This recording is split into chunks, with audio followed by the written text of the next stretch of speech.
Okay guys, second attempt at square filing one of these 325 chains. Some of my teeth got really little. Oh, look at that little guy. Look at that little fella.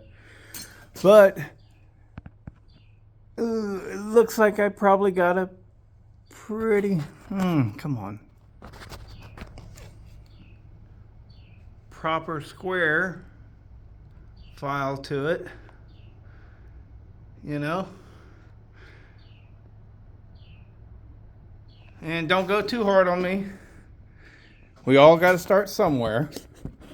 All right. But anyways, yeah, so I'm going to stone it. I got my grinding wheel here. This is, I use this to cut the back off of these teeth, you know, and that's what that mark is. It's all dirty now and not going to cut very well, but I think it's going to be all right. So here we go. Oh, if you notice, it's on there backwards.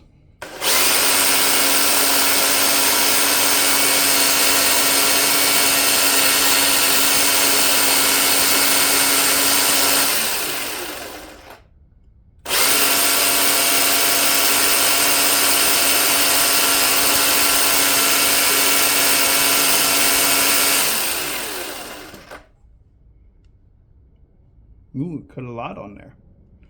Let's do some more.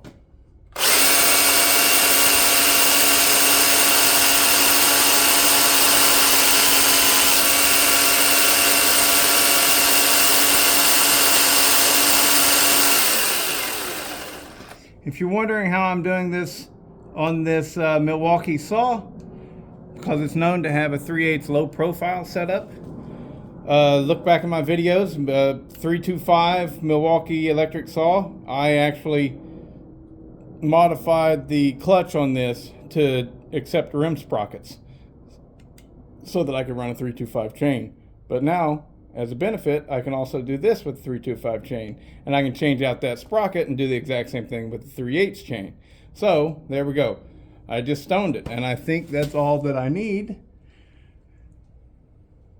The point of stoning a chain is so that every tooth is even and you're not cutting more wood with this tooth and less wood with this tooth. They all are falling in the exact same spot. So hopefully that works, and I don't know, I can't help but want to do it again.